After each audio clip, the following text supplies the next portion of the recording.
Bismillahirrahmanirrahim. Alhamdulillah wa rabbil alameen. As-salatu salam ala rasulillahi sallallahu alayhi wa sallam. Innani ote subhanahu wa ta'ala amtanani wa shukri. Ashhadu an la ilaha illallah wa ashhadu an Muhammadan Rasulullah. Assalamu alaikum rahmatullahi wa barakatuh lil ikhwani ikhwati fi din. Salamu ala mani tabahuda lil ikhwani ikhwati fi Afrika, Europa, America, Caribbean wa kuli makan. Halin wa salin bikum. Anjurama to my full-way community. And I'm going to conclude from the last episode, brothers and sisters, to lead you into some of our ancestral brothers and sisters among the Sufis. I will go deeper into this at another segment about those, but I'm preparing you now with this particular episode to talk about this because there is something that is germane and innate to the African people. But in modern times, this has been given even to some of our Pakistani brothers and Indian brothers on the subcontinent. They seem to be selectively chosen by Subhanahu wa ta'ala and gave them mathematical equations, gave them evidence and linguistics, and they live in the subcontinent, but they trace it back, and they've been given Meher and some linguistics of African languages, even though they're Pakistani brothers and Indian brothers from the subcontinent. I'll get into that at another segment. Here, I'm going to conclude about this to give you food and thought, and we can discuss this. But please, before you enter the chat, give me your greetings and give the brothers and sisters who may show up their greetings as well. Be respectful. If you make a point, back up your play. There's no problem to that. If you disagree, but we will be respectful towards one another. We will not, go after somebody and so forth and so on. If you want to go after me because you see the way I'm dressed, I'm going to run you. I'm not going to have that. Matter of fact, I wrote something. If you saw this in the community, I wrote this in Fulfildi, Messina Fulfildi dialect this morning, talking about a so-called brother who I believe is Tubab, made a very disparaging comment to me about a picture that was by one of our Fulani groups. He claimed that he saw him. If you see me, he said, you know me to be a terrorist. And I wrote this with this community. I wrote this thing in the community thing this morning to give you how it is, how we can be called certain things. He has not even ventured to see any of my tapes. He doesn't even know me. He said he knows who I am. Then that means he's here. He's got to be a Tubab because that's what they do, or someone's working with them. But I've been here, 2 decades. Now, you think about this, brothers and sisters. I'm running around here committing terrorist acts at 70 years old. At 70 years old, okay? You think that they would allow me to do that? You see what I mean? So anyway, brothers and sisters, when our brothers and sisters left, you heard me talk about this. It was a profound situation when they left the Kempt, when they left it. They got very disturbed by events that took place. As they went to their locations, as you saw what I gave the map here the other day, here, as they begin to leave Kempt, which is ancient Egypt, and they begin to go to present-day Ethiopia, to Somal, and all these places that we know today, all the way down to South Africa, into North Africa, into West Africa. Something happened to them to where all of these ethnic groups had some sort of situation that happened from outer space. We got a couple of guests here. See who we have here. Okay. Thank you, my dear brother. Thank you very much for showing up. Thank you for your greetings. Thank you very much. Oh, Andrama, my dear brother. Andrama, shukran. Thank you very much, my dear brother. You're welcome here. Thank you very much, my dear brother. Thank you. So, brothers and sisters, there's a mystery, a great mystery, that our brothers and sisters had to handle in Kempt, while they were in Kempt, when they left Kempt, but also the Muslims as well. In the last remaining chapters or surahs of the Quran, Subhanahu wa ta'ala, in his wisdom, gave the Prophet ﷺ something about these mysteries. When you read these particular chapters in the Quran, 90, 91, 92, 93, I think 94, Subhanahu wa ta'ala was given a message, and he was given a solution to the mysteries that have been standing for all time. This one, brothers and sisters, one that you take for granted every single day that you take for granted of these things here, they are mysteries. Yes, we have modern science. They try to explain this, they try to explain that. It's deeper than that. And our brothers knew this in ancient Kempt.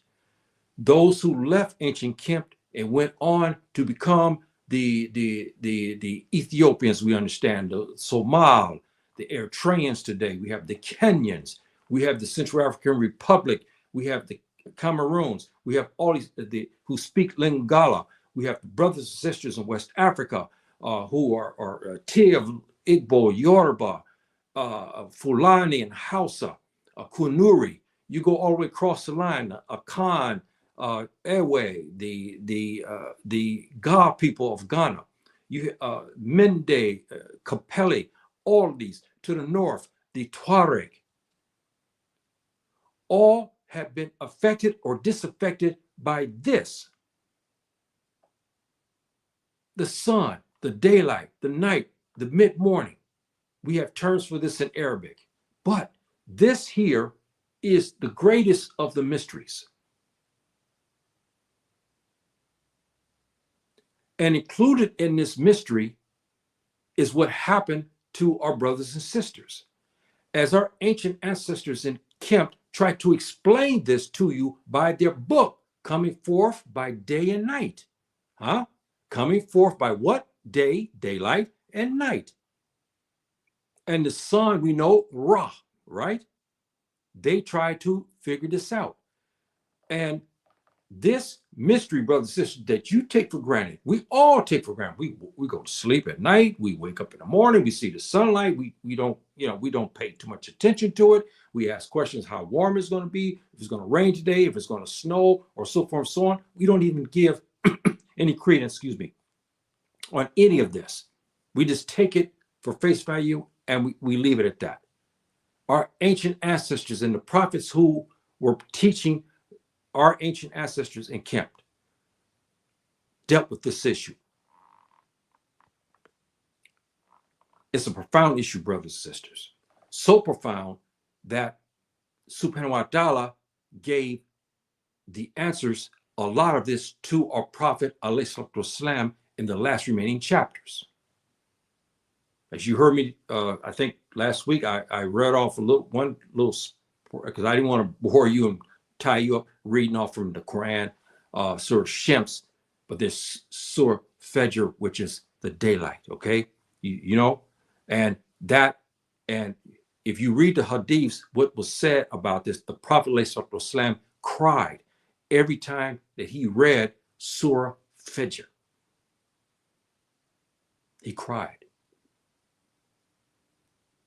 So again, and there's oaths by Subhanahu wa ta'ala. Subhanahu wa ta'ala gave oath to this. He gave oath also into Surah Shams about the sun. Now you understand something, brothers and sisters. I'm giving you something that's deep. Now, our famed Sufi mystics.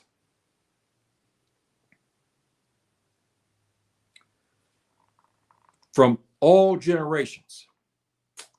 Let me see if I can get that to see where is it at. No, it's not. Where is it at here? No. Where is it? Okay. Now, our Sufi mystics, I'll get more into this. I'm using Sufi as a guide. I'm not going to tell you everything it is because Sufism in English is very deep. I'm just going to touch on some of this. In Arabic, we know them as Sufi Muttasawwif, okay? This is what we know them. In Messina, mystic Sufiyanke. This is what we know in the Fafoli language, Messina. This is what we call them. We see here what our brothers got to say. Okay. Yep. It says, how you doing, my dear sister? Thank you for showing up today. Appreciate that. Thank you very much. So now I'm giving you and leading you to a position for next week so you have a better understanding, because we're going to talk about that. And we need to understand this the best way we can, because this in effect has a lot to do with what? The space, the interstellar space, and certain constellations in our solar system or outside of our solar system. Heard me talk about last week. See, and our ancestors, brothers and sisters, begin to leave us again codes in language. Reason why it's been hidden, because the Tubab he had access to these languages, but he couldn't speak it, he couldn't understand it, so he dismissed it. And they changed it to fit their languages, Greek, Latin, and so forth and so on, right? And the African languages that was presented and kept, these doctors been destroyed, buried, or whitewashed. When the African scholars began to get access to things they found, and they began to see these languages, they said, wait a minute, this is Ga, this is Akan, this is Hausa, this is Igbo, this is Yoruba, this is Lingala, this is Zulu, this is Fulani, this is Hausa, so forth and so on. This is Mende, Mandinka. They start to see this. Our brothers wrote and talked about experiences. In Kempt, again, they have murals showing them going up into the space and something coming down from it. This is proven there. Again, as I heard me say last week, if you say, no, it's impossible, that's your opinion to that, no problem. But don't call them liars. Why I say that? Because when this happened 5,000 years ago, where were you? You weren't created yet. See? So we have to be cognizant of that. Now, brothers and sisters, here's the kicker here. All these ethnic groups kept many words from Metaneher, and they speak many different languages, running from West Africa to North Africa to Central Africa, East Africa, all the way down to selected groups in South Africa, which they call Azania. Every single one of these hundreds and hundreds of ethnic groups were influenced by the Sirius and their star system. Now, brothers and sisters, how can that be? See, this again is a mystery. And our brothers and sisters, when this occurrence happened, they did something. See, they begin to do something. And this is what I was talking about. They began to put monoliths, monuments, and obelisks out there where these contexts occurred. Why? And you heard me say last week, I've asked, no one gave me an answer to this, what they think happened. Why did the Europeans break up these things, destroy them, or they stole them and sent them into Europe? for none of us to look at. Why is that? If the black people, as the Europeans, what we know as Tubab, have said constantly, we were monkeys with bananas in our mouth, jumping in trees. We had no intelligence. We had no language. We didn't know how to put fire. We didn't know how to fix our food. We didn't know how to plant food. We didn't even know how to build homes until they got there.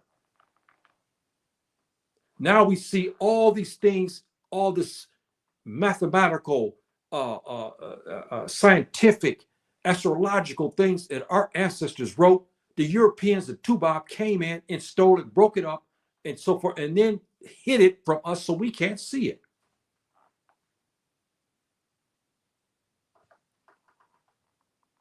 So our brothers and sisters left us something. And I'll get more into this, into other things about language, just a little bit to touch on this.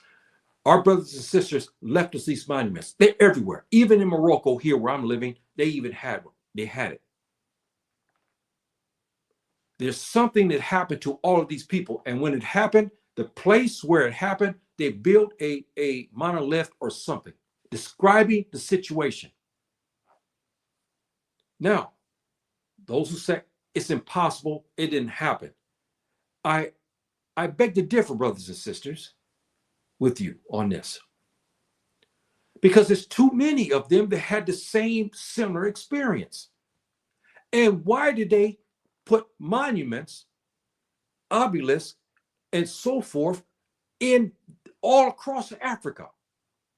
When it happened, they began to build something to show exactly what happened to them. Who came? And the Europeans, when they came to colonize this, they killed the elders.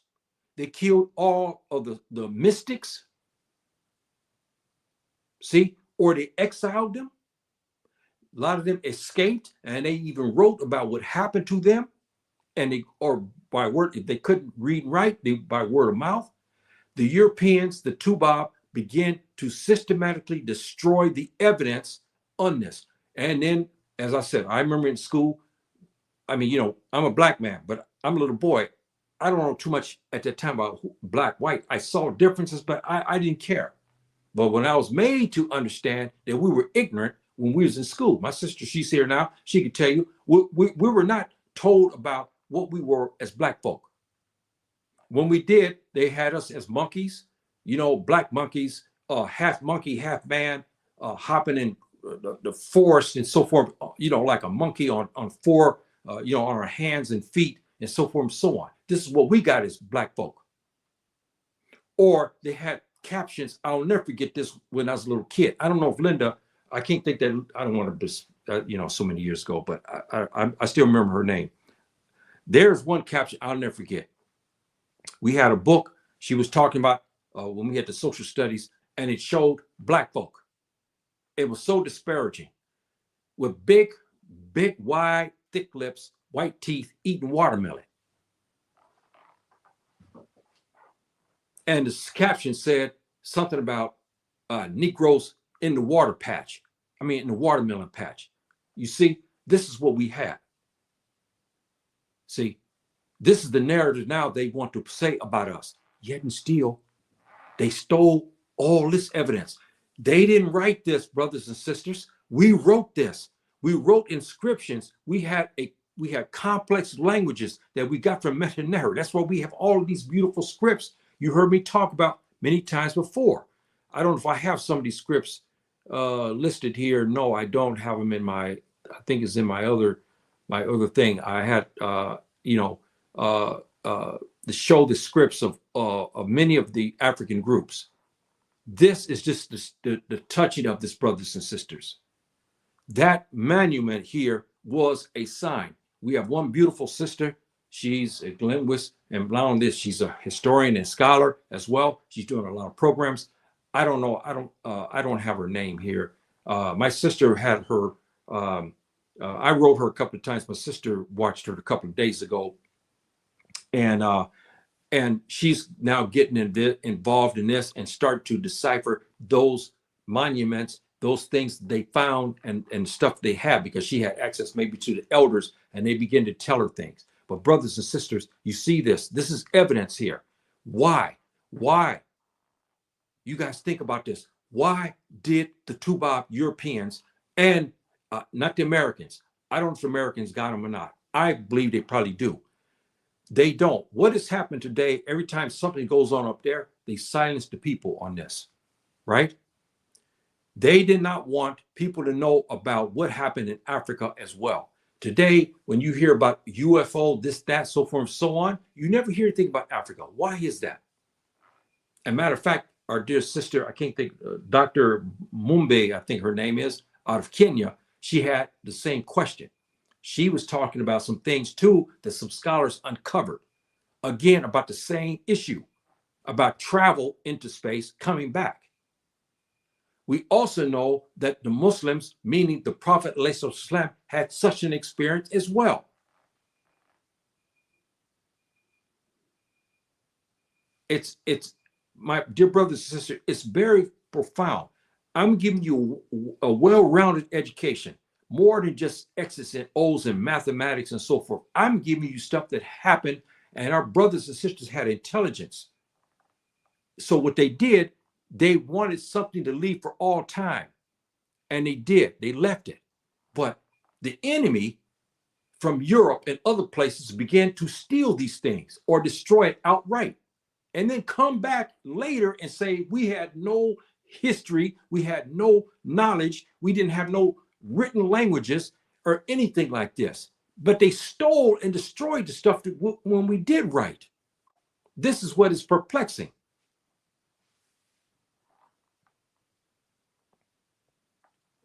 How you doing? Thank you, my dear brother. Anzarama, my dear brother. Thank you for showing up. Thank you very much, my dear brother. Anzarama, my dear brother. I wish, today we can have something in for full day, but we have most Americans, they can't speak Arabic or any of the Fulfulde dialects. And so I'm sorry about that. Perhaps one day, even me, I'm still learning to speak. And some of my pronunciation, because I have Arabic, I have English, so sometimes the pronunciation may not be right, but I'm better at writing it now than I was 3-4 months ago. But I'm being blessed by Subhanahu wa Ta'ala. He's helping me, and alhamdulillah for that. And anyway, my dear brothers, we see this issue now. We had it all. If you look at all the groups, they had this situation happen to them, and it's very profound. When this great Kimtiyu should be Kimtiyu there, it's misspelled, or again. When that great exodus happened, as you saw my map, they went all of these directions.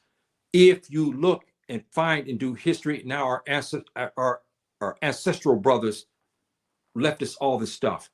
And now our African scholars are uncovering a lot of stuff we're starting to find in rainforests and so forth and so on that the Europeans didn't find. They went to East Africa, Central Africa, West Africa, South Africa, and they have monuments. And they have languages to code to give us something, brothers and sisters. Okay? To give us some things. They begin to give us things. And this is what is perplexing. They place obelisks and monuments and monoliths where the place where original contact occurred. This is one of the main reasons the aforementioned have been silenced. They have kept this. No one wants to talk about it. They said it didn't exist. We got evidence to show that they loaded many of these up. They were I don't know how big they were. They were massive, very heavy. And so they loaded upon ships and took them into Europe. We have never seen them again. And it showed geniuses. It showed what happened. It gave evidence to what occurred, and they took it.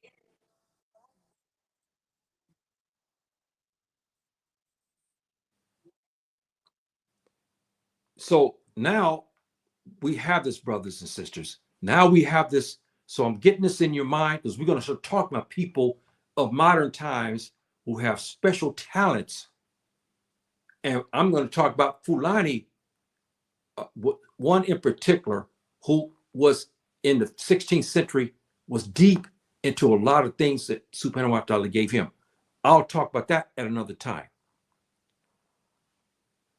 The mystery systems, brothers and sisters, there's misspelling again, were kept by learned men and their offspring. They became men of great intuitive knowledge and wisdom. This wisdom, brothers and sisters, is off the charts. They didn't get it from Yale and they didn't get it from Harvard or any of that because there was no such universities at that time. And they had knowledge of inner workings of the interstellar space and contacts with angels with far superior technology who may have granted them this extraordinary knowledge. We go back to an issue, brothers and sisters, we talked about before. How can a man sitting down in Ghana, or he's sitting then in the Sahara, or any other place, or he's sitting in Los Angeles, or with a naked eye, he's a human being. You explain to me how he can chart with his own eyes a solar system or a star system without the modern technology. We have modern technology. Now we have shuttlecrafts. They can go and chart out these places. Our people were doing that. But what is interesting is why is it all of these ethnic groups? And I'll give you some languages here. I'm gonna give you some things here to give you some codes in a couple of minutes. Just bear with me on this. Hold fast, my dear brothers. Whoever got comments, I'll get to you right in a second. I want to make a couple of points. These angels came and they gave us knowledge because we still have a mystery here. How did our brothers and sisters, especially like the doggone people, have the inner workings of how Sirius was the constellation? How was it with naked eye? How did they get this? We have others who have similar situations talking about the Sirius. Okay, the same thing. We have brothers and sisters in East Africa, even in North Africa. Tuareg even had experiences. Even they gave emphasis to Sirius solar system. All the way down to South Africa, group had the same thing. We have something, brothers and sisters, that is something. The key to the linguistics, now, brothers and sisters, we're going to get into something. I'm going to give you these codes. The key to linguistics that our ancestors left is by the prefix and suffix. You heard me say this months back. The Ba and Ka is so prevalent among the Fulani languages and somewhat in the Hausa language and Kanuri as well. Ba and Ka. And there is, it should be de or da, that. Now, this one here, de, has the significance to tell you something about there's peace and there's some type of tranquility. You say the ha is Arabic, but ha actually is ka because it's interchanged because the classical Arabic, the ha. I'll get more into that. This is a code. When you see ethnic groups, that means they were subject to what happened. You see ethnic groups with names, first name, Balango. You see the Ba is there. You see another group, Kanuri. You see? We have this, brothers and sisters. These are codes to let you know that our ancient ancestors had something to do again with Sirius. And also the Ba and Ka, you heard me say a million times, is the language, the religious document, the ideology from especially from the Old Kingdom, from the first through the sixth dynasties, Ka. Our ancestors among the Fulani carried this very hard, and they didn't deviate from this. Even as they became kings in the 16th, 17th, you heard me say in my previous class, the 18th dynasties. They say the Ramses, which were 10. There's not one Ramses, there's 10 Ramses. And you notice Ramses in the murals, they had hair and they had facial features, and they had, especially our women, they had to be Fulani type people. The word I want to use is the progression. We had the when they first came into the being, as we understood it, they were called Sao. We have that name among the Fulani today. Remember, there's many sisters with the name Isato Sao. Sao is the name that also covered the Somal, the Eritreans that we know today, these Djibouti, and so forth and so on. Sao. Sao went to east, and Sao went to the west. The Sao became the Fulani. The Sao became the people from Somal. That's why we have so much. We have similar cultures. The languages might be different now because we've been apart for thousands of years, but we have similar culture and we have similar look. See? And so this is important. When you guys see ethnic names of groups inside Africa, you see the prefix of Ba or Ka, you'll know. And then also you see D, then you'll know. Ha, I'll give you this one is specific in particular. I'll give you about this in a minute. Okay, let me see what our brothers and sisters. Okay. Yeah, my dear brother, Shokran, Anjarama, yes, they were depicted as savages, ignore people with skills. Yes, my sister now, we're from the old school, so we're way, we're elders now, and we can tell you some things. You guys think it's hard today, but I mean, I beg to differ with you guys. We had to be around racism, and we had no answer for it. We couldn't fight it or anything else. See, so we were depicted, and it was deliberately to keep us down. It was not deliberate to lift us up. It was to keep us down. So when they had these things depicted us as savages and ignorant people with bananas in our mouth, this is what they did to discourage us. So that way we this hierarchy. If you're white, then you'll be superior. If you're black, you're monkeys with a banana in your mouth.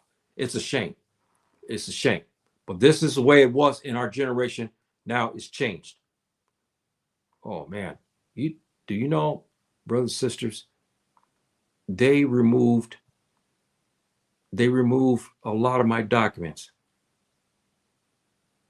They removed a lot of my documents here, brothers and sisters.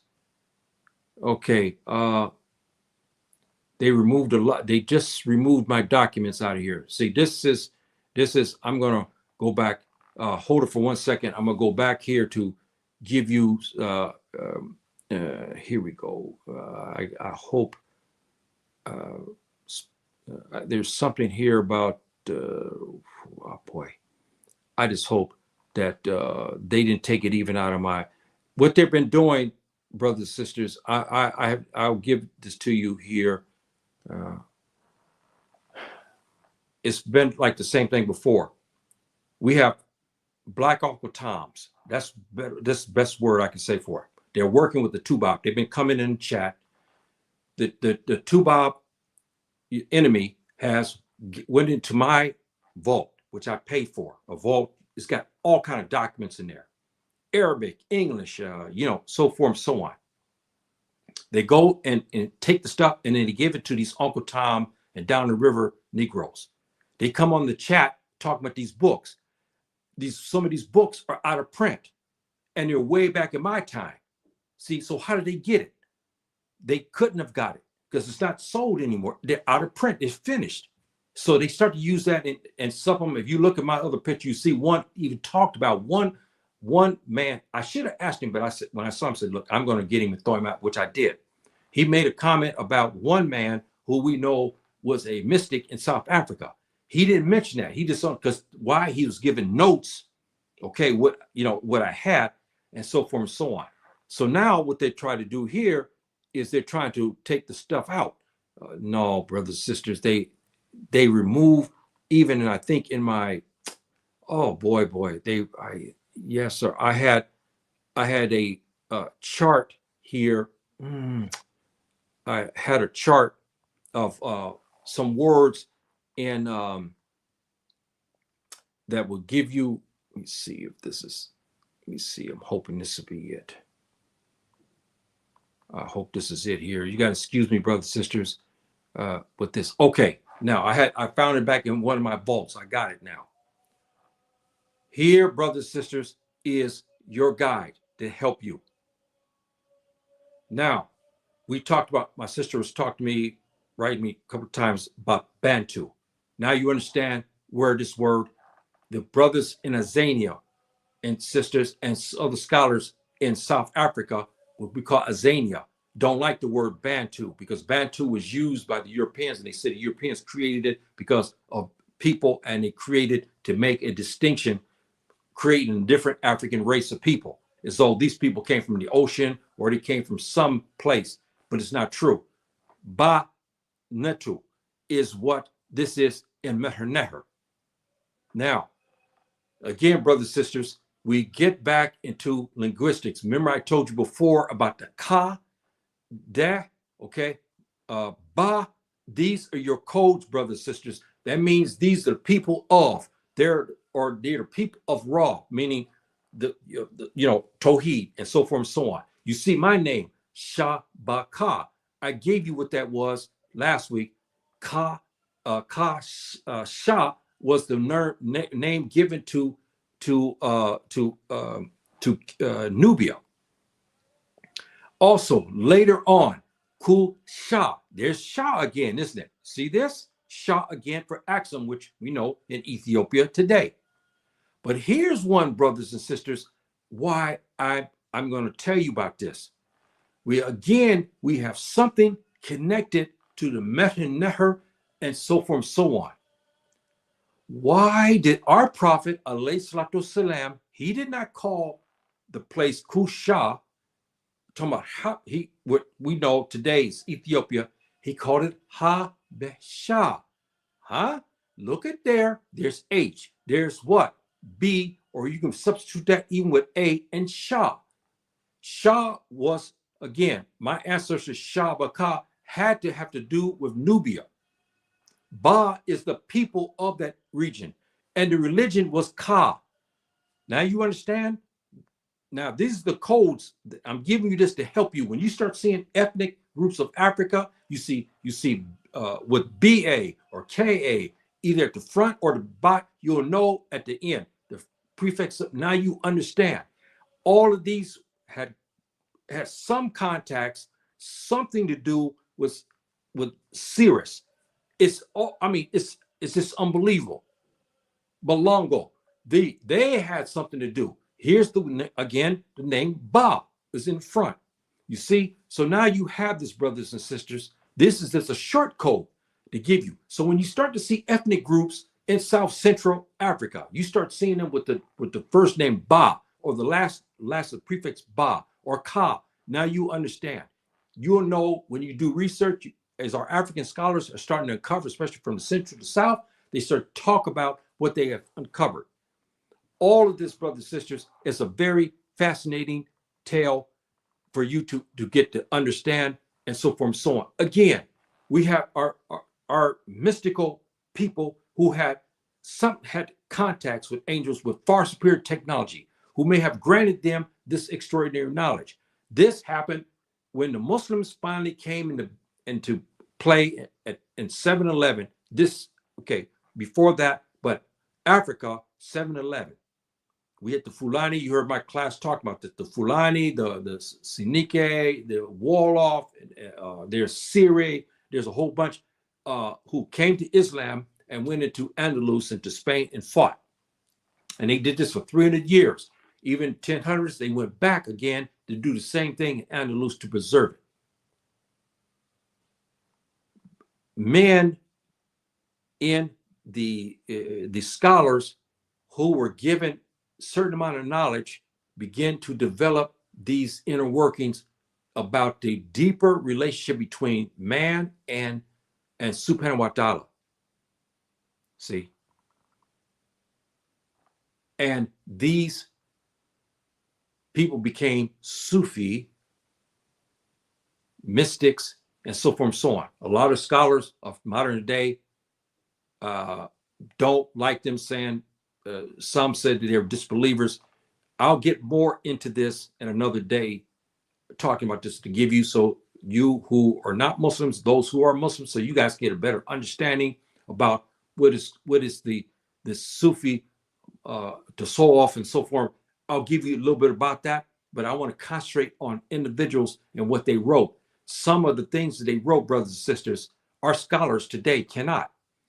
When you read, the scholars can break down Surah Fajr is one. Again, remember we talked about the daylight hours. We talked about here, I think it's here. Yeah. They can give you about Shem's, which is the sun. Fajr is daylight, Surah Fajr, and night as Surah Layl, okay? And then mid-morning is Doha. This is in Arabic language, but these are actually surahs in the last of the Quran, okay? Now, that's what I'm saying, brothers and sisters. They start to have deep knowledge of this. And they begin, our brothers in Pakistan and India, they don't speak Manhanahr. Suddenly they came up with evidence, and they begin to pull evidence out and start linking. These are Sufi mystics, not just the regular Muslims or regular scholars. The regular scholars today cannot give you this element. They don't know this element. And some say, well, it's close to Kufr. I beg to differ with them, because they're not making mushrikeen. What they're doing is making like a ijtihad, talking about certain things that happen, and they went into and start to use the words. I'm giving you these things today. When Subhanahu wa Ta'ala calls Mecca Baka, why did he call that? Why did our prophet use the same language when he's talking about Ethiopia? He didn't call it Ethiopia. He didn't call it that. He called it Habasha. Wait a minute. Habasha. This is not Arabic. Brothers and sisters, it's not classical Arabic. They substitute the ha for ka in the Arabic, classical Arabic. You understand? So it's almost like ka basha. See, all of this stuff our mystics are uncovering. This is why I said to you, brothers, it's a science, and there's something to this. And our ancestors, I wish we were given this. Oh, excuse me, I forgot to turn my. This gives me alert. Excuse me. Gives me alert to tell me that it's time for me to get ready for prayer and all that. Our mystics, Sufi mystics, had a lot of granted knowledge. And they ran with this, and many wrote documents in the Arabic language. This is another issue, brothers and sisters, I've been harping to the Muslims today. You got to learn the Arabic language, not just, I'm not talking about local Arabic languages, and you have local dialects all through the Arab world. We're not talking about that. We're talking about learning the Quranic Arabic, because why? You're not going to find these teachings in Europe. They stole those documents too, brothers and sisters, but we have them in the suppository sitting in Mali today, in Timbuktu, that me can't get to. Why is that? Why is that? You heard me say, if this was Tubab writing these things, they would have been disseminated all over the world, showing how powerful and how mystical they are. But it was Black people who did it. And that's why they stopped you and me from going there, and they stopped. I'm glad it's being protected, because if not, they will drop a bomb to destroy that, or they'll send some hidden army claim terrorists there, and they would destroy everything there and kill everybody in order to keep this information down. One of the mystics that came in the 1500s, excuse me. I'll talk about him. He's Fulani. I will give you some of the stuff that he talked about. It should blow you away. So I know this is kind of hard for some people to fathom it and understand. And even if my enemy goes into my vault to get the notes on this, this is very difficult stuff. You have to have some knowledge about this. And so I know when somebody pulls out something from my vault that was written in the Arabic language and translated for them and give it to them, they come in my chat and talk, I know who they are, because there's no way. And some of these people, they have no Arabic at all. So how did they suddenly come up with Arabic and translate those documents? Or they start to watch things, or they have books where did they get it? See, that's what I'm trying to say. And so now some of those people, there's nothing worse than an African we've had over centuries to help the enemy. There's nothing worse than that. And even in modern times today, we have that. See, so brothers and sisters, this is why, again, why it's so important for us. Again, brothers and sisters, those who had this particular knowledge, okay, we knew them in Timbuktu under the Messina for the mystic Sufiyanke. This is what we know them. Sufi Mutasawwif, as we know in Arabic. These are the people here, brothers and sisters, who have a lot of this, and it was carried on for centuries. They went everywhere. We had other mystics who weren't Muslims, but they had this knowledge. When they wrote those the obelisks and the monuments and so forth and so on, these were the ones who did this. And the Europeans, as you saw, they stole these things. They stole. Look at the inscriptions there, brothers and sisters. They stole these things, or they threw them in the ocean, so none of us will ever see this. Then they come back and claim how stupid and ignorant we are. Just like today, the same thing that the Tubab does here in Morocco. They go around where I live to tell people. I even have some Moroccans come to me talking about I could not read and write. And yet I can't read and write, but what are they stealing stuff from my suppository? Where things I wrote in Arabic and English and now write in the Fafoli language too. And they stealing it and then rewriting it and then giving it to flunky black Tubab so they can come on my show. See? So this has been an ongoing thing to discredit us by the Tubab, the enemy Tubab, not all, the enemy Tubab. So that way we have nothing to show for it. They say, oh, you people, you saw what I gave. I gave you these, excuse me here, where we at, like in Zimbabwe. This is a name that they, again, you look, you see something at the ba. See the ba? The ba again is what? The suffix. This is dealing with the people. Again, brothers and sisters, you see my name, Shahbaka. There it is again. Our prophet, Islam, he did not call Habasha, Habisha, that's what he calls that. He didn't say Ethiopia. He didn't say any other name, but he used a name that was prevalent in the mystics of the languages of describing a region known for its mystic and its power and its some context they had. A prophet, Islam, okay, Prophet Muhammad, those who are non-Muslims, he used this term to describe Ethiopia. See? So, again, he had some knowledge of all these languages himself.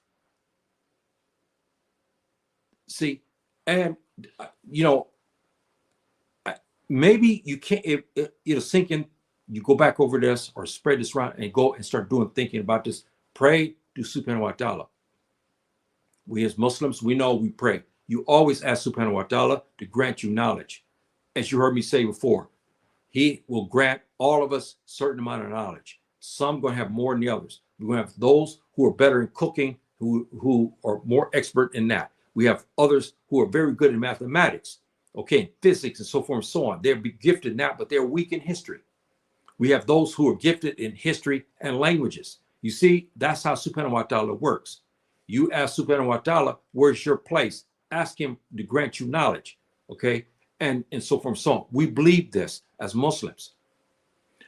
And Herodias wrote something very interesting too when he talked about our ancient ancestors in Kemp. He said how pious they were. He said they were extraordinarily pious. And they were deeply religious. Even now at the time, the empire was just destroyed by the 27th dynasty. All is gone. The black leadership is finished now. The black leadership occurred from the first dynasty to the 27th dynasty. Then after that, it was over. After that, no more black leadership as we have today. You see that the Persians, the Romans, and then the Muslims, the Arabs came, and that's how it's been since that. See, so I give you that, brothers and sisters, for you to think about that and to discern this information today. And to understand what now happened.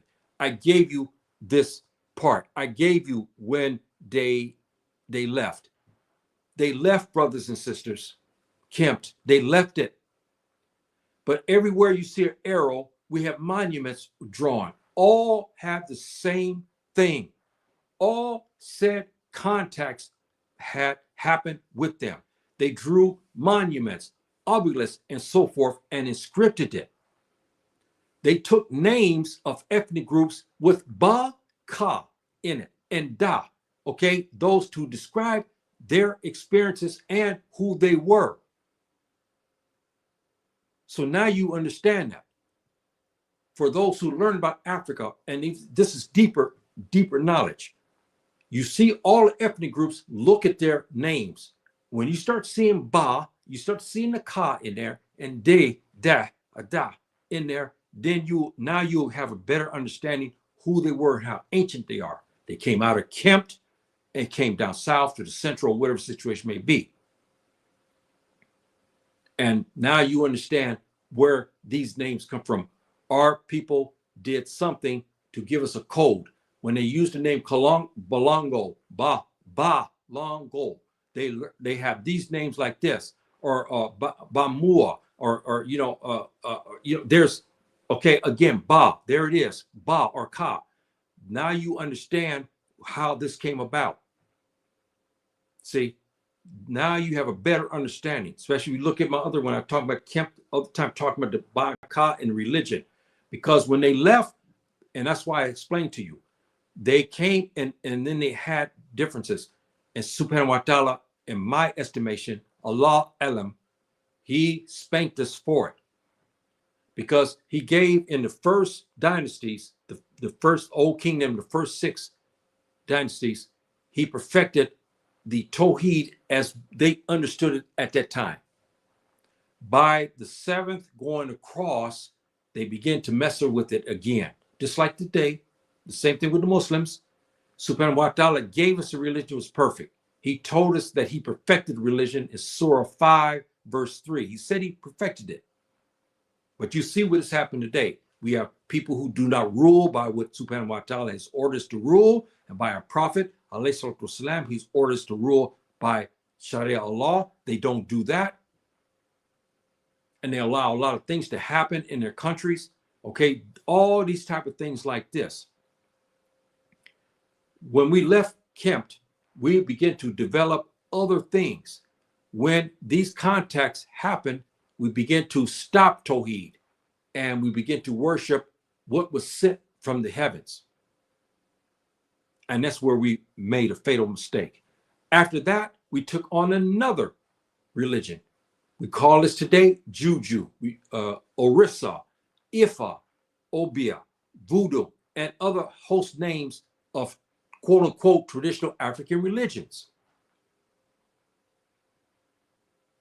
When Islam came, Islam was the final mystery of it all. And this is why you have to understand now the correlation. I'm bringing this to you, brothers and sisters.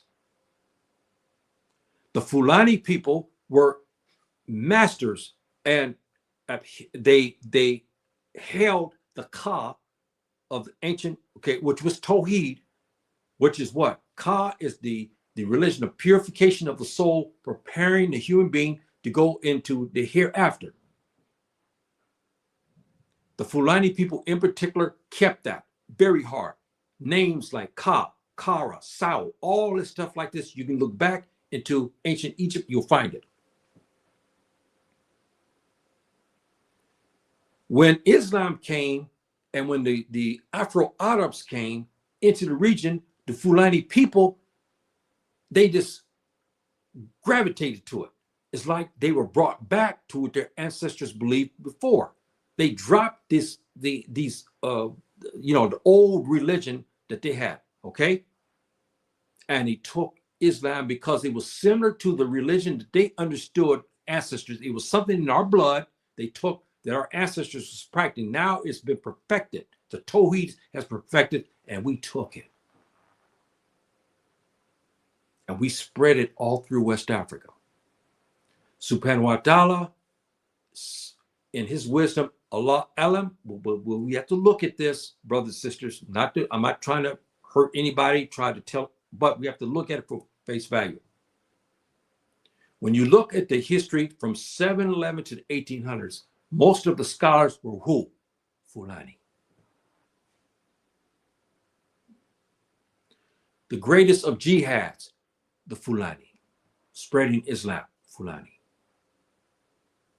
Number of kingdoms over a period of time, the Fulani. The last remaining of Islamic empires, who was it? The Kanuri, the Igbo, the Mende? No, the Fulani. They were the first ones to set Islam from the savannah, and they spread it because why? In ancient times, the Ka was everything to the Fulani. If you look at the first kingdom, you saw my class, I gave some evidence about this in what Egypt is ours. If you go back and review that, I talk about the Fulani kings who had the names Ka and Kara at the end of their names, Ka and Kara. All the way into the 17th dynasty, we had one king by the name, powerful pharaoh by the name Ka.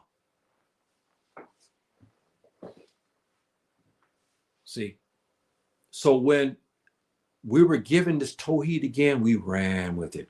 That's why today, 99.9% of the Fulani people are still Muslims today because of Tawheed. In the past, centuries way back, thousands of years earlier, they were involved in Tawheed called Ka. So I'm giving you history for that.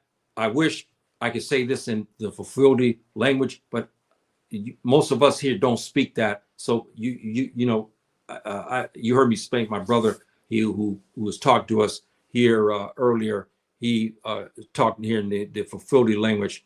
Now, okay, our dear brother, thank you. Now I understand. Yes, dear brother, this you can understand some of this. Salam alaikum, my dear brother. Thank you very much for showing up. Thank you. They're still nomadic, practicing old ways. A lot of them, yes, still, but you still, most of the Fulani.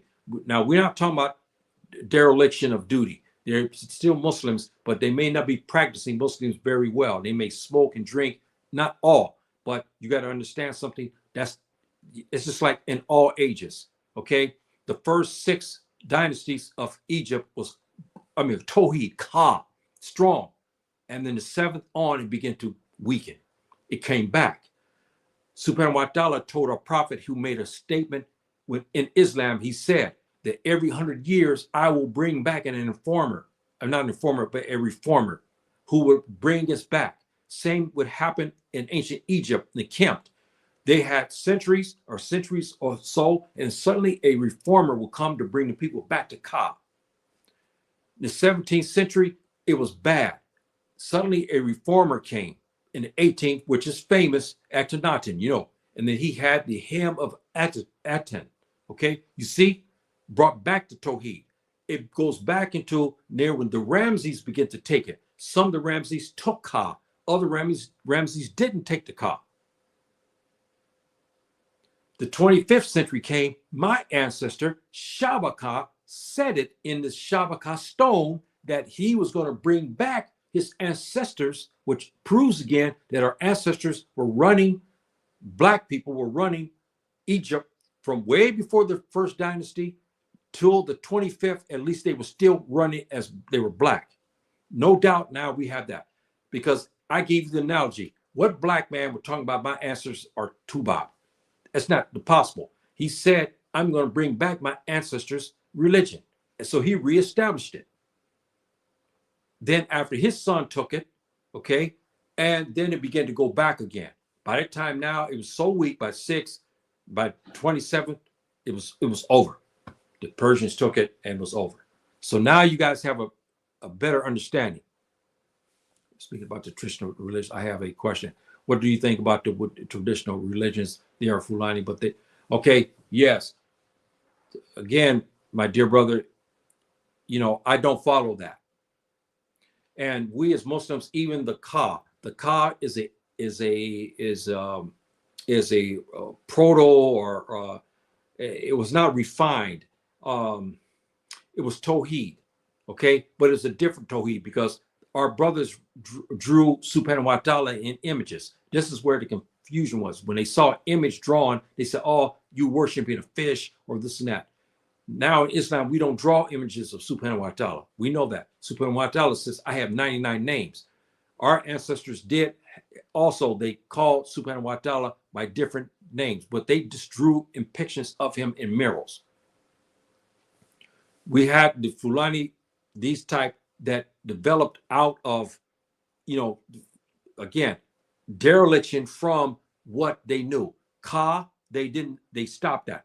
They began to worship. The Fulani also had contacts of some sort with Sirius. Why? Because the Fulani mystics of Timbuktu wrote about this, and that's why they keep this document. But one person went in there and got these documents out, translated it, and I'll be talking about that in another episode. And it's deep, brothers and sisters, very deep. This is not your common Islamic scholar. Very deep. Okay. So finally somebody took it out. But you, me, they will never let us get in there to look at those documents. Even those us like to speak Arabic and read it and write it, they will not let us look at those documents there. Why? Why? Why? Okay, this is what my sister said here. Okay, so this is a very good point. Our brother said, I don't follow that. And as Muslims, anything that deviates from the word of Subhanahu wa ta'ala, because Subhanahu wa ta'ala said that I gave you the final chapter and there will be no more prophets after Prophet Muhammad. We have to adopt his religion. The religion of Ka and all these others is gone now. But I only say to brothers and sisters who are not Muslims, if you want to start your journey, because Islam, we do not try to force anybody. See, we cannot force anybody to Islam. So I give you, again, the 42 confessions. There's the negative and there's a 42 positive. If you, as a non-Muslim, a gangster or rank and file black man from California, or if he's in Jamaica or Trinidad or in Bahamas or Nassau or whatever the situation may be, it will help you to be a better human being. If you are a gangster in the United States or the posses of Jamaica, you take those 42 net confessions and positive, it'll take you out of that. But it'll lead you to Islam as well, because those are part of Tawheed. See? So this, I'm hoping that you get to understand that. They are Fulani too, but they did not convert. Yes, they're Fulani, as you heard me say earlier. Yes, when the Fulani had the Ka, they kept Ka. Ka, even when they left, they still kept the Ka. Why you say, well, no, it's not. They did not. Yes, they did, because we have names Isato, Sao. Those are names from Ka, from the religion. We still have those names as Fulani. How about the name Bahri? How many Fulani people still have that? It came from where? Ka. In Egypt, the religion from Tawheed. It came there. We still got many people with names centralized to that. Then it changed. We began to worship things. And we began to develop things. And then finally, by the 700s, when the Afro-Arabs came, they came south, a little bit south to the Savannah region and the Sahel. They encountered Fulani herdsmen. And it gave them the religion. Why is it that the Fulani took it? And it just skyrocketed across West Africa because the Fulani took it. We still have some who have this, yes. But that's a small minority. Majority of the Fulani people today are Muslims because it's in their blood. The Ka and now Islam. The Islam is the final chapter, the final mystery. See? So this is why that is. And now I hope you guys got something out of this for this today, brothers and sisters, because this is a very profound situation. And and I'm hoping I helped you to understand. Now, when you look and start learning about the African ethnic groups and so forth, you start seeing names. Now you start seeing Ba. You know it means the people of. Or you see the Ka and Ba and something like this in their names. You know these are the people of. You know that you see the Shah. You understand Shah comes from the people who were descended from ancient Nubia, right? My name, Shah Ba Ka. Again, remember we talked about that. Ba is the people of Sham. Ka is the religion. That's why my name is Shah Ba Ka, my ancestor. Shah is part of Ka Shah, meaning Nubia. So when you talk about when my ancestor took over the reins as Pharaoh or Pharaoh, as we understand English, he has the name of this Shah Ba Ka. Shah what? Means of what? Nubia. Ba means the people of Nubia. That's who he was. Ka is his religion. All of this, brothers and sisters, has been deciphered now because the Tubab could not decipher it, so he dismissed it. When he started uncovering documents, he started finding languages. It blew him away. He found Akan, Ga, Ewe, and all this. He couldn't. But now when our African scholars got access, said, wait a minute. This is Siri. This is Mendinka. This is Mende.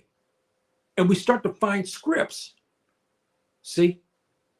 And this is what happened. Now the African scholars, like ourselves, are starting to give it to you guys now for you to have a better understanding. Because most Africans, I don't care where you are, they don't understand their brothers on the continent. They see a name of an ethnic group, they don't know nothing.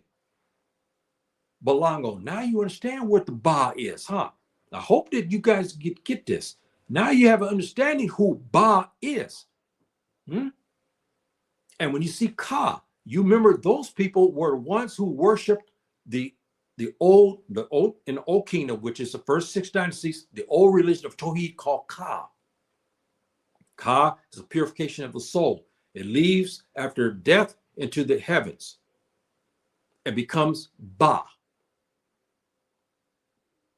See, so Ba has many meanings. People, it could be a group of people over here, it could be a group of people, an ethnic group over here, but now you guys have a better understanding. So when those who learn about African history, which you should, brothers and sisters, I beg you, African Americans, Caribbean Africans, you guys go back and start to look at your ancestors there, here on this continent. And you start to understand better of them. It's time now. The knowledge is starting to come back to us. We were quiet because we've been spanked. Subhanahu wa ta'ala and I started to get the African scholars. We have many. You support your scholars. Support them, brothers and sisters. When you see them on YouTube, you subscribe to them. Don't dismiss them. You learn something about yourself. And you learn something about the ethnic groups who you are from. See? So I'm hoping this helps you, brothers and sisters. Yes, yes, because Subhanahu wa ta'ala told this is it. You will see no more prophets. All these false prophets pop up everywhere. They're false prophets. See? And Prophet Muhammad was given so many mysteries, which you heard me discuss here last couple of weeks. I won't go back on those again. Some of them just mind-boggling, okay?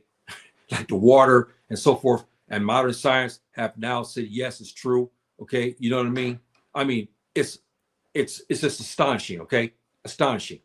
And so that's the final mystery and so forth. And we have to, we have to explain this and so you can understand it. And now you can run with it and start doing your research. But now you have a better understanding when you see ethnic groups in Africa. When there's a group, you start, so, whoa, wait a minute. There's this name, Ba. That's the people of something. People of. You see Ka. That means the Ka means these they came from Kemt, Egypt, and they settled into a region, and their religion was Ka. So you see the name Ka Longo. So you'll know who these Africans were when they left Egypt. They took that name and said, this is my ancestral religion. So I call ourselves Ka Longo. You understand now how our African ancestors named their groups, because they start to spread everywhere. Now you want to have a better understanding of that, brothers and sisters. I'm hoping that this gets to actually help you today to get a better understanding of this. And again, this is an important aspect, brothers and sisters. This and what happened to them with these contacts, and they put these complex monoliths and so forth. Complex, brothers and sisters, complex. Drew inscriptions on them to describe as a sacred place, because they began to worship. They were wrong. They shouldn't have worshiped whatever was coming from the space, but they did. And Subhanahu wa ta'ala finally spanked us for that. So they left these things, who you see is being boarded onto a ship. One of the Tubab colonizers took it. They destroyed thousands of these things. They destroyed thousands and took hundreds. See? And so now you have a better picture of that, brothers and sisters. And again, this is a mystery. What happened, brothers and sisters, between us and the angels who came from, who they said came to visit them? How can a black man sitting in the rainforest, or he's sitting in the Sahara, he's sitting somewhere in Africa, okay? Human being with 20/20 vision, he can see the sky, you see some of the stars at night. But how can he chart out a star system and star systems, plural? Huh? Somebody had to give them that. It wasn't common knowledge on Earth. So how? And only modern times we confirmed it, because why? The Tuba has all the technology going. So he has spaceships. He's got telescopes that are so powerful they can see into other universes and so forth and so forth. Now they confirm that. But we didn't have to have that. We were already given that. The Tuba only confirmed what we had already known 3,000, 4,000, 5,000 years before they began to develop it. They learned it in our schools, and they talked about it in their books. See, and then they were given technology, telescopes, and they were given many different things they can use in shuttlecraft to go into space. But if you notice something too, brothers and sisters, you guys do your research and look at ancient Kemet. We had some kind of spaceships as well, because we had some murals showing our brothers, Kemptiyu, meaning black men, went from from the land into the space and coming back. Then it shows people coming from the space to talk to them. We have all of this. Now we have monuments all across in Morocco, Algeria. Now I think they're gone now. We had all of these going down to South Africa of all this contact. All of them had something to do with Sirius, because they said whoever these people were, whoever the angels were, they came from this solar system. We know the doggone people talked about this issue as well. They said they were the last ones to be visited, which was in the 600s. They said these people came, they looked like half fish and half men.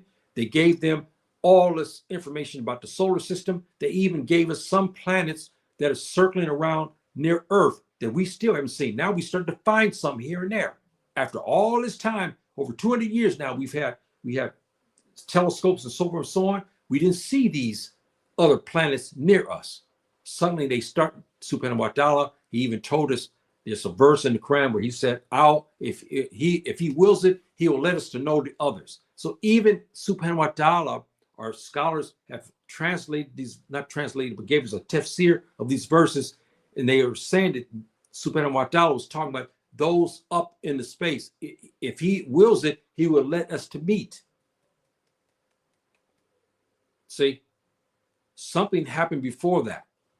Before Subhanahu wa ta'ala gave this word to our Prophet, ﷺ, we know that they had to have this, because even in the language in Quranic Arabic, he had the most sacred sites, Kaaba. There you go again, Ka and Ba. He called the famous city of Mecca.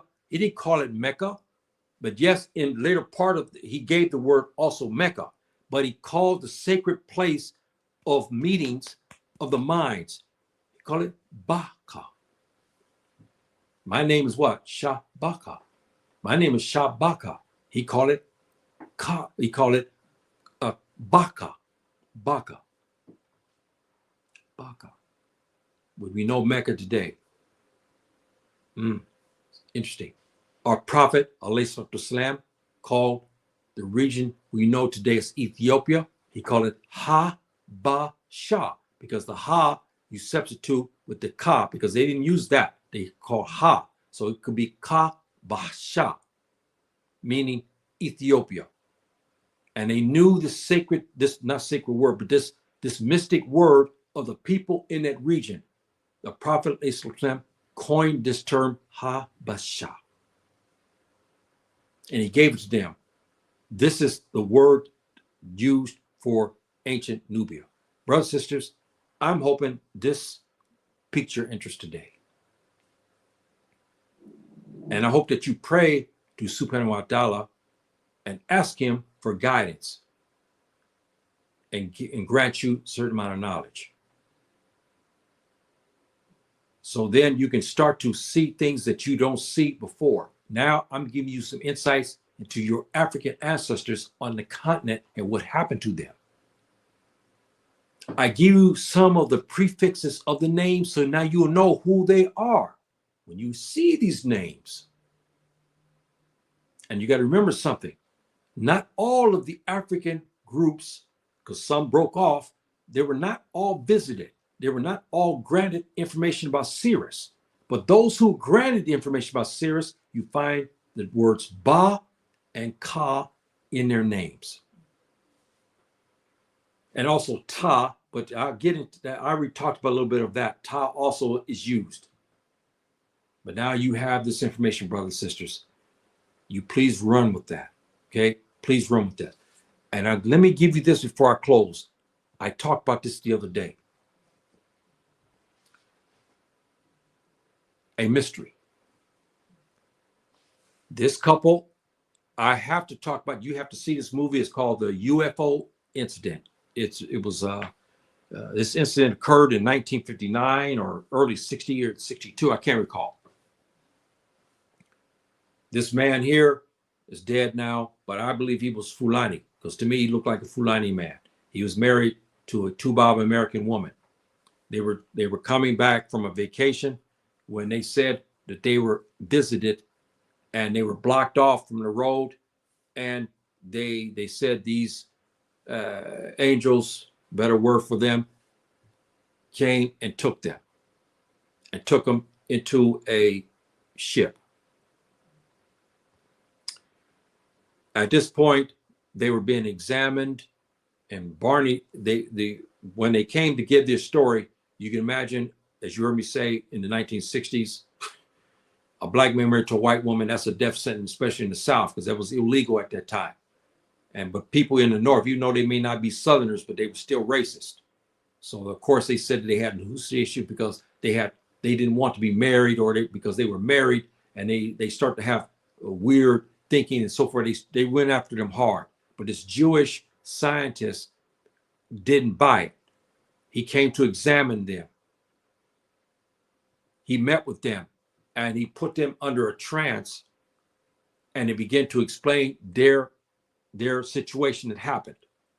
They described these beings. Barney described how they did measurements of him, they probed him, and so forth and so on. They examined him. He said he didn't like it, but he couldn't do nothing because they had him in a trance inside this spaceship, he said, and this is what happened. But the most fascinating part to this, brothers and sisters, was this part. Betty Hill recalled there's a man who's listening to her. Now she's under hypnosis, okay? She's half sleep, half awake. You know, we call this in the Arabic language mushahada. That's what we call this in the Arabic language.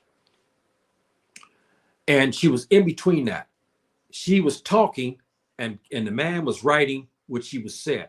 So they finally said something else to her, and she said, I was given a map of where these angels came from. So they asked her to draw it. So she drew this map, which is famous. And now this is a very virgin, because she drew it on a piece of paper. Okay. And of course, it was dismissed. They said, again, this what you was given? Yes. She said, my conversation with the commander of the ship, of the angels, he tried to explain to her. He said, look, how can I explain where we're from when you don't even know where you're from, so to speak. And she tried to explain something to him. They had a conversation. So he said, okay. And he walked over to an area, and because they have a vast technology, he had this screen and he showed the solar system. Can you believe this? Where he was from. Betty Hill said she saw this thing and she memorized it. So she drew it out for the scientists, brothers and sisters. She drew it out. Scientists, astrologers, physicists all dismissed it as, oh, she was married to a black man. She's now losing her mind. You know what happened. You marry a black person. You're not going to be right in your head. But the Jewish scientist, he wasn't buying that. Fast forward, 1973.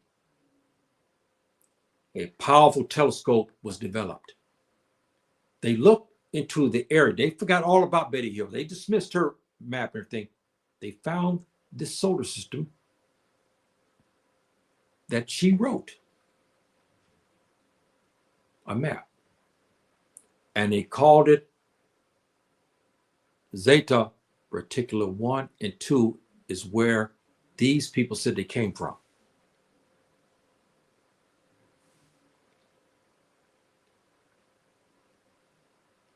How can that be, brothers and sisters?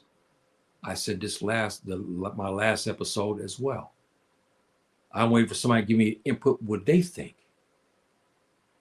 This woman was not a scientist. She didn't work for NASA. NASA didn't have all this fancy stuff at that time. They said they went to the moon. We won't get into that. There's a lot of conjecture about that today. We won't talk about that. But she didn't have none of that. She was just a simple wife, now with this knowledge like this, and she drew this map. And it proved true 10 years later when they found that solar system. Somebody remembered her map and they went and got it. They got it from her. They took the map and they brought it back, and they began to marry up her map with what they found from this big telescope, and they were just blown away. So we have these things, brothers and sisters. We have the doggone people in 600.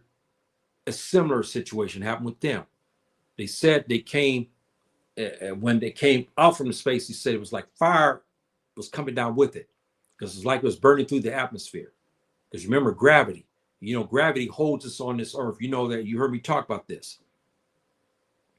You ask why, when you're a baby, you look one way. When you're 20, you're handsome. Everything is okay. You look good. When you get my age, you start to age, okay? It's the gravity, brothers and sisters. It's not the cereal. It's not Raisin Bran cereal or the McDonald's hamburgers or whatever that you're eating.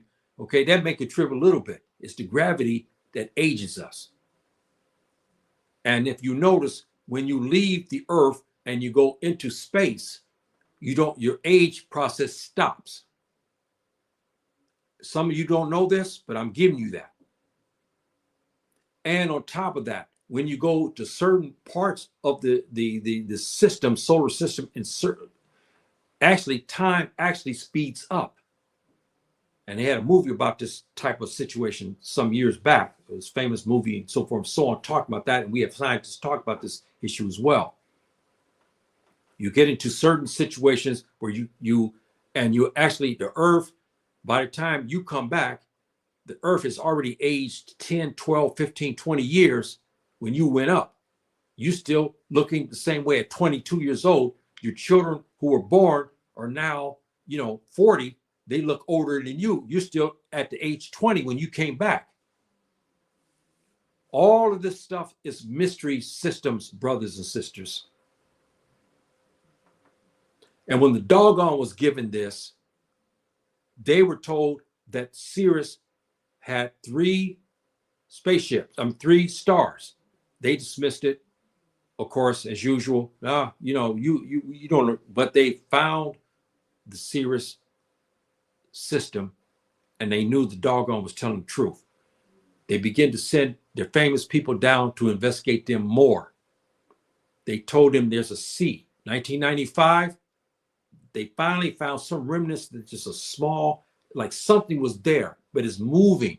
They can't see it. See, they can't see it. Me and my wife talked about this issue. In Islam, we talked about this, or Prophet talked about an issue like this.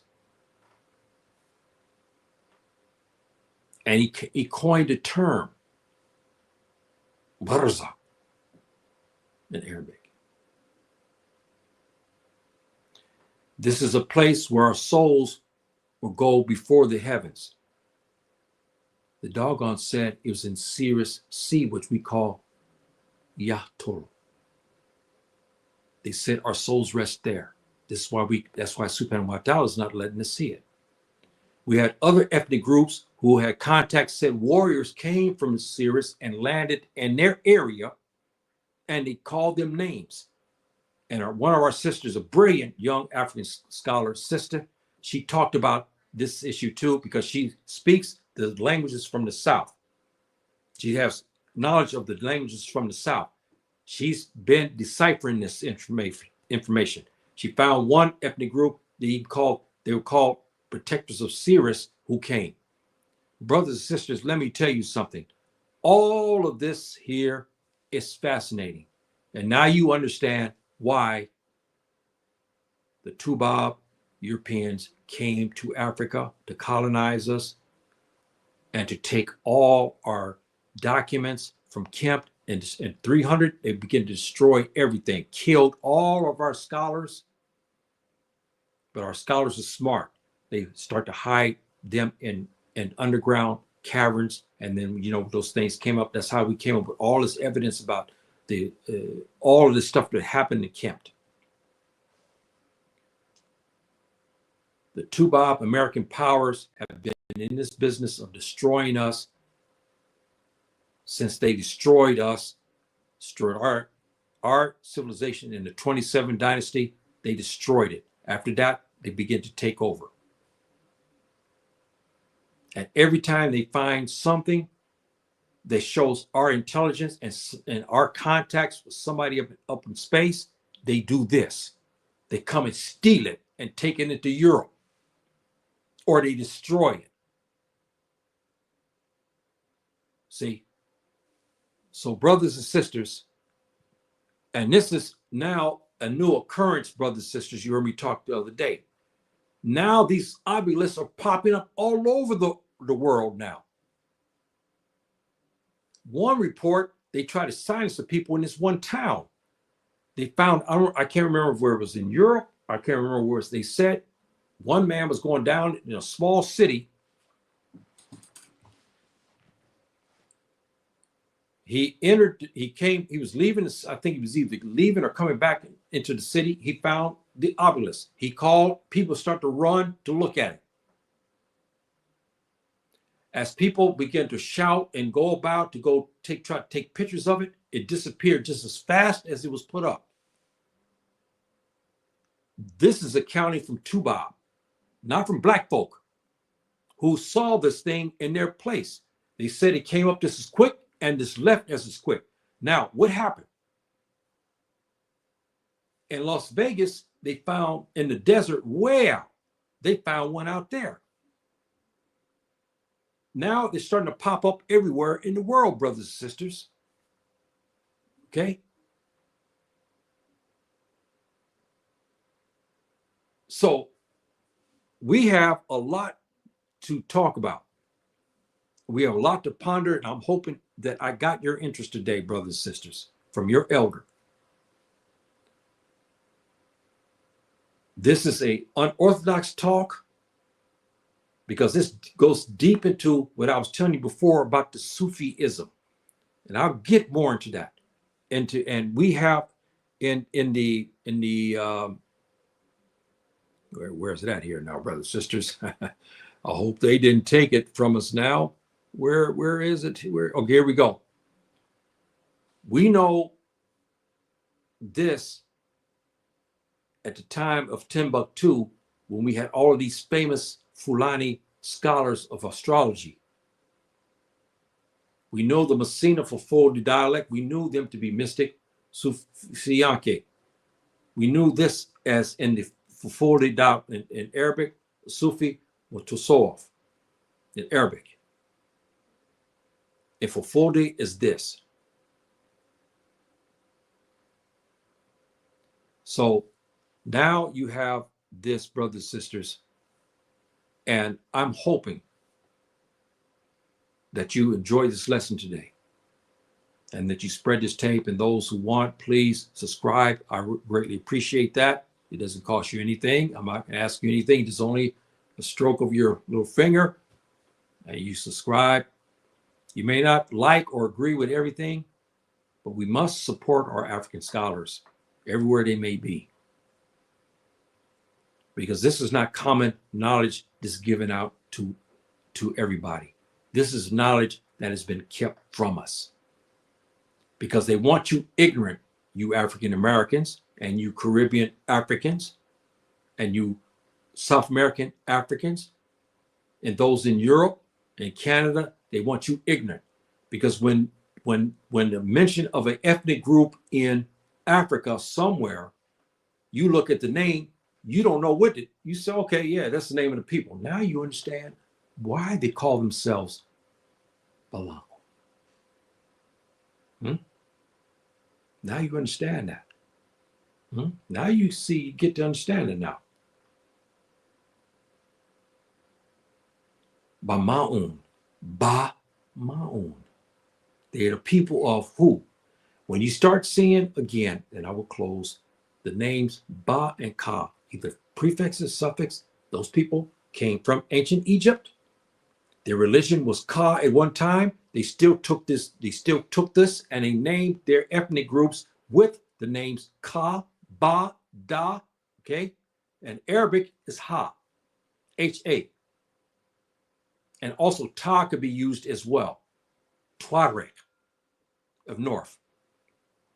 Now you have better understanding, brothers and sisters. I'm hoping I helped you today. Also, there's another prefix. There's many other variations, but I don't want to trouble you with a lot of it. There's Ma also, M-A, which is used in Arabic as well. But we have African ethnic groups with this.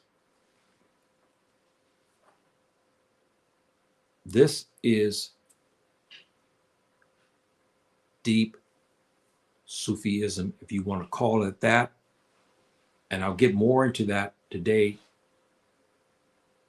and another time in another segment, brother, sister. I hope you stay tuned for that, because that is very profound and deep. And I'm hoping I helped you to understand your African ancestors today.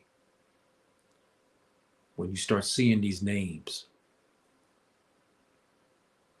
now you have a better understanding of who they were. And you know by the names, the Ba, the Ka, Da, Ta, Ma, they were originally out of ancient Kent. Their religion was Ka. Their people were Ba, and the region that they called themselves Mu'un, Ba Mu'un. Okay, you understand?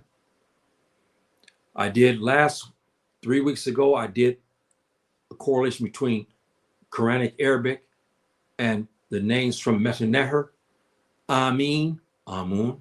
Okay, all of those names, I gave that correlation. Today, I gave you another one. Our Prophet ﷺ coined the term for Ethiopia. He didn't call it Ethiopia. It was not known as that at that time. But he coined the term for Arabic Habasha, because we knew Shah meant Nubia. Kasha. Kasha is one of the names, and also Kusha.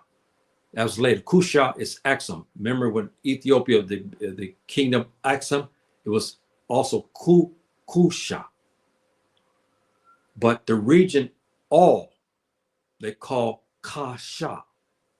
Nubia, as we understand that word today in English, Nubia. But it all had other ethnic names of Kusha and Kasha. We also know in Metaneher, because our brothers spoke the Metaneher original classical, we knew this area and region, they call it Ta-Seti. Remember, there's that Ta again. Ta is other prefix. Ta-Seti. Remember, Ta-Mary is one of the names they call Kim. Ta-Mary. Nubia, all the way to Sudan and across into Eastern Africa, it was known as Ta-Seti. But the wonderful tropical land of all the water, food, waterways, and everything, they call Ta-Nejer, the Holy Land. I gave that to you last week. I think I'm not sure I still got that here or not. No, this is the name of the people. Okay. Here we go right here, brothers and sisters. Now you have that. Ta-Mary is Egypt, Ta-Seti is Nubia, and Ta-Nejer is south of Sudan, running all the way to the Cameroons, because they said that the rivers they joined to the Nile, and this is where they came from. And this is Ta-Nejer. Here you have the map here. See this again, it helps you to get a better understanding. And this here gives you the waterways that leading to the Nile. And our African ancestors said they came from the mouth of this. From the beginning, you have many rivers, so they had to come from the region, originally coming from a region called Ta-Nejer, up into Ta-Seti. Ta-Seti, they left from Ta-Seti into what we call Ta-Mary, which became Kemt, the Black lands, the Black people.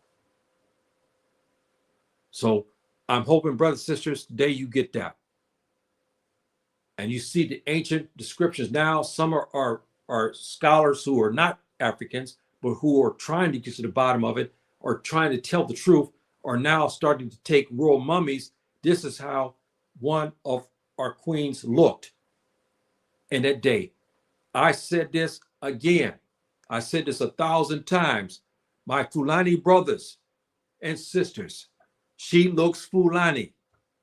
I'm sorry. Look at her hair. It's totally different than the hair of our person from Ta-Seti, who were described as jet black. We call this in Arabic language Adam.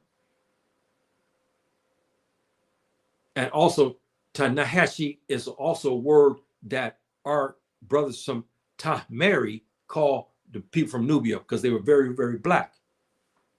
But this is the hair, and this is what they showed, this how she would have looked those thousands of years ago.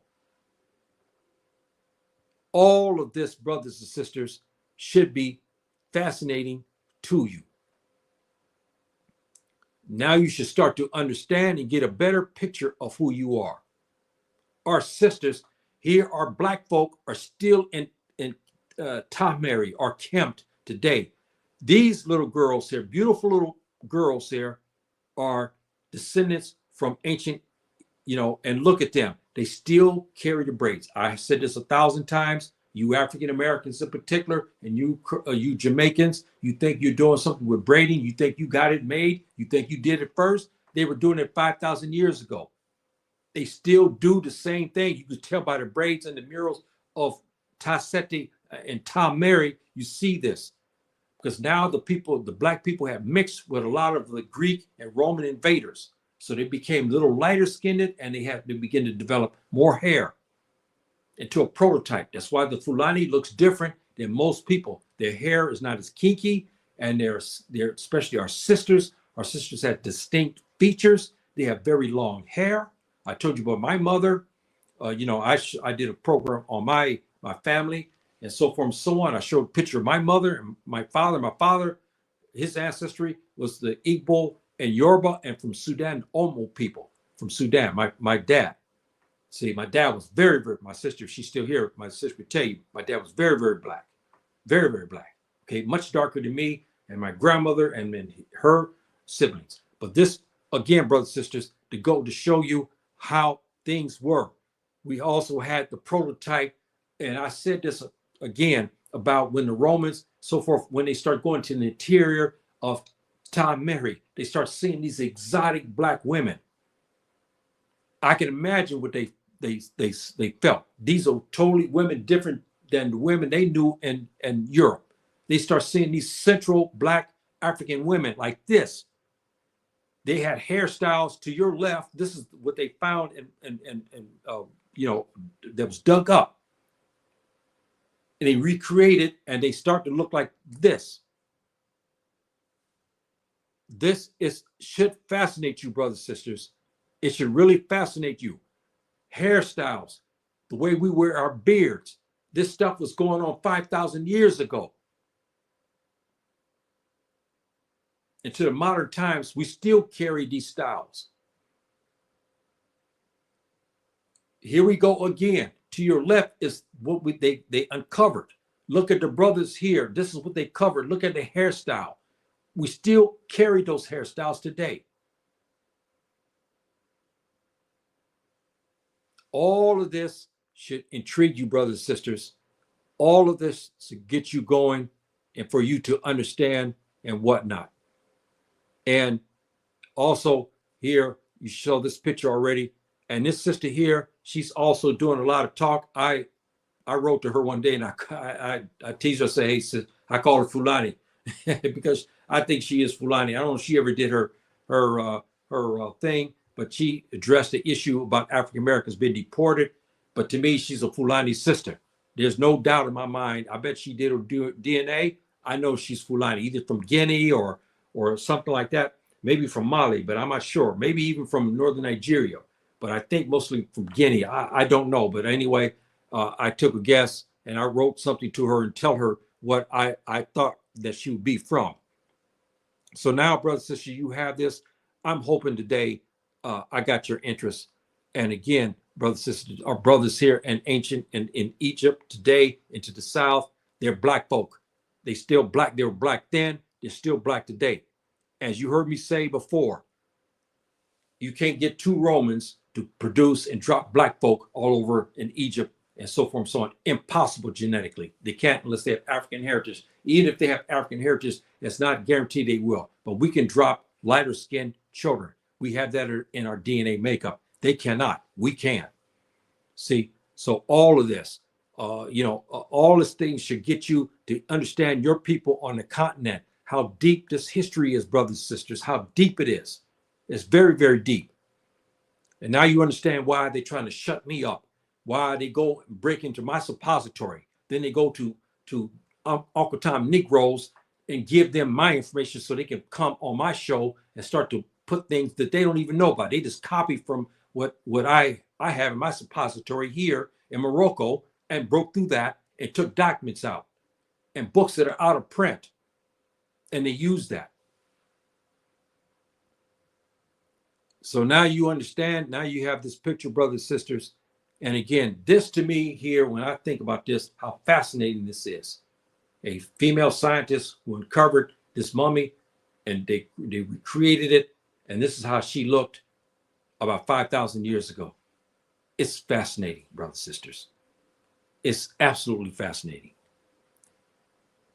So as I get ready to close here, brothers and sisters, I'm hoping today I got you going. This here, again, you see our brother down here, the knotty braids. He could be from Trinidad or Jamaica, I'm not sure, but they had such a type of braiding of hair way back 5,000 years ago. So it ain't nothing new. Okay? Ain't nothing new. You see another picture of a brother, and here is the hairstyles 5,000, 4,000 years ago. We still carry it today. We got brothers, we got old Fari or pharaohs in English, we call him. Look to your left, look at this brother, modern brother. He looked like he descended from him. And look at the brother over here to the right, the top. See, boy, I'm gonna tell you right now. Look at the this is one, I don't know, but some said this is Akhenaten. I'm not sure, but anyway, we got a brother that resembles him a lot. Look at this young man here, and look at, I think this may be, I'm not sure. This is I forgot the pharaoh's name, the kid, but look at the boy here to your right, and look at the statue. We are ancient Egyptians, brothers and sisters. Okay, bottom line, you are ancient Egyptians, and don't ever forget that. No, and don't let anyone try to tell you you're not, because you have the genotype to prove it. You have the genotype to prove it. You're Mende, you're Mendinka, you're Yoruba, you're Igbo, you Fulani. Fulani, we have a different, we have LO for our women. We don't carry a lot of the EM, but some of our Fulani brothers and sisters in the Gambia do carry the EM series, but you still are from there. And, from that. And I can show you this map again. I got to close. This is like my mother, on my mother's side. You can see they went into Egypt and came down to South Africa and back up, and even went into other parts in the subcontinent and so forth. They went all over the place. See, and so we know this is to be in ancient Egypt as well. And this is more on your female side, on your mother's side. You may find her to have the L series, LO1, LOA, and so forth, 2, all those type of series. Like that, you'll find on your mom's side, especially if you Fulani, you may find that. So you have this information, brothers and sisters, and I'm hoping that you run with this today, and I'm hoping that you got something out of this particular lecture, and I'm hoping today that this does pique your interest and so forth and so on, and that you'll get a better understanding. The riddle, the mystery of the sun, the night, the day, the morning, all we take advantage of, all we don't even care nothing about it. We don't think nothing about it. It's just automatic. We look at it. We go to sleep at night. We don't think about the nighttime. What happened? How did it happen? We don't think about the daylight, how Subhanahu wa ta'ala granted us that, how he gave us warmth from the sun. We don't talk about at mid-morning. We don't talk about that. It's a mystery because we don't know how to explain it. That's why it's a block in our brain. But the Sufi mystics and so forth are getting involved in this, to talk about this. Subhanahu wa ta'ala gave this mystery to our Prophet ﷺ in those surahs. If you look at the surahs, again, 90 to about 94, I believe it is, you'll find Subhanahu wa ta'ala giving our Prophet some answers to this great mystery about the sun, about the night, and about the day and mid-morning. Now you can find this in English to help you. But I'm telling you right now, especially the surah, which would be 91. Okay, no, it's 89. Excuse me. Surah Fajr. It's beautiful. Sure, Sims. It's so melodic. If you read it in Arabic language, it should help you. We got a couple of brothers here. Here we got. Okay, we got our brother here. Yes. Okay. Now that's the Greek term, my dear brother. And please give your greetings next time, my dear brother, because we African people always greet one another and so forth. I don't care if you say it in English or if you're Hebrew, you give that, or if you a Christian, you say Shalom Aleichem, or if you're Muslim, you say, I don't care. If you're from Ghana, you say Akwaba. I don't care. If you're Fulani, you say Anzorama. I don't care what you give. Just give us a greetings and so forth. But the name, it's Akhenaten, but we know him in the Akan is Akhenaten, because Akan was used. See, so the Greeks, they had a hard time with our names in African languages, so they butchered them and began to add things to them to make it easier for them. Okay, who have we got? Oh, women here. We got, it's a long time I've seen this sister here. Walaikum salam rahmatullahi barakatuh. Thank you for showing up, my dear sister. Jazakallah khairan. Thank you very much. Thank you very much, my dear sister. Thank you. Yes, it's a very deep subject. It is a very, very, very, very deep subject. And it requires a lot of thought and background. And I'm hoping today that our brothers and sisters will start getting this. If you are interested, brothers and sisters, if you want to uh, write me or something, please feel free to do so. If you are interested and you want to do some research and you uncover something, but you need to discuss this because it's not easy to find this kind of information out there, and you want to discuss this. We got this. Okay, no, we want to what we want to do here. Okay, yes. Let me put the. Well, it's not letting me. Okay, yeah. If you want to get a hold of me, then please you can here and write me something, and you have a comment you want, or you say there's something that you say you disapprove, or you have some evidence you want to talk to me about it, then please feel free to contact me. I have no problem with that as long as you're respectful. If you write me a letter, like from the Tubop, they give me, sometimes they'll send something so vulgar and they'll send me a pornography and stuff like that. I'm not going to have that, entertain that and whatnot. If you got something to say it, no problem. But if you're going to come with some kind of filth or nasty or attack me, because you say, like one did today by calling me a terrorist, he said, when you see me, then you'll know that I'm a terrorist. And I got all over him in the Fulfulde, and I wrote it in the community page. If you check my community page, I wrote it there in the Fulfulde dialect so he can understand. And I gave him some questions there. If you want to see what I wrote today about that, those who want to see how the Fulfulde Mopsina Fulfulde dialect is written out, I wrote it out there in response to his take that he said, I'm a terrorist. And when you see me, you'll know I'm a terrorist. It's ridiculous. To me, he's not Fulani. To me, he's a Tubab. This is what I believe. It's true. So busy. Yes, yes. Yes. Thank you very much, my dear sister. Yeah. Everybody's busy. And so, a lot of times we have a lot of things we do and we have to, because we have to live, that, and we have to keep on going. This is part of the legacy of the times and everything. How you doing, my dear brother? Thank you very much. Peace upon you as well, my dear brother. Thank you very much for showing up. And this again, brothers and sisters, I want you guys to think about this. And any of you, I don't know how to, I'll write this out again. If any of you got any answers to this, brothers and sisters, if you have some thoughts about the fascinating saga of what happens to us when we wake up and when we go to bed and so forth and so on, we have this thing that happens to us. And I'm trying to get this. I don't know how this. Okay, start a comment. I don't know how to do that. I try to get it to put it at the bottom. I don't know how to do it. But anyway, that's my email again. You see it in the chat for those. But brothers, sisters, I'm waiting for somebody to come back with this. I want someone to get some deep thinking about this. My Fulani brothers and sisters, you too, you can write it, and you write it. I don't care if you write me in Arabic, English, or Fulfilled. It makes no difference. Write it to me, what you think this is.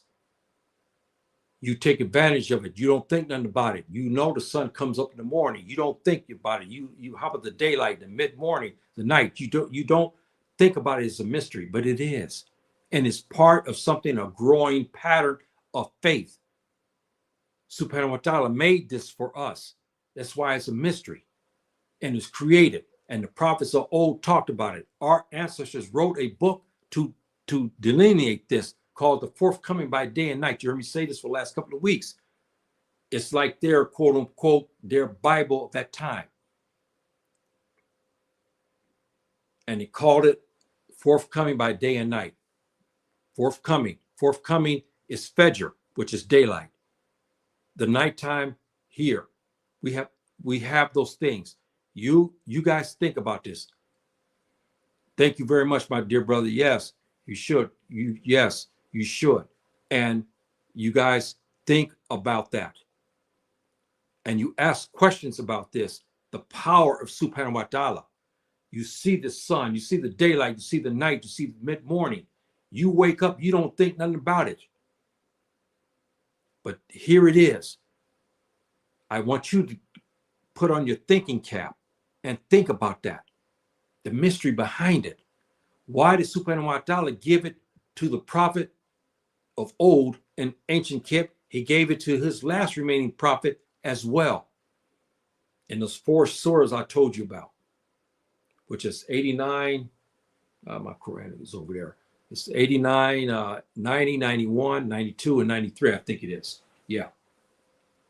Of the Quran. And you guys get that. And please, you guys take that information and run with it. And I hope I'm getting some answers from you guys out of this, what you guys think when you start doing some deep research. Now, you can go by what the scientists say today, this and that, about the rotation of the earth. They had to find that out. But our ancient ancestors already knew something about this that's deeper than anything telescope or something today that the Europeans finally figured out. But even that is still not the answer. See, it's still not the answer. Yes, the rotation around the sun. So yes, but it's something else deeper than that.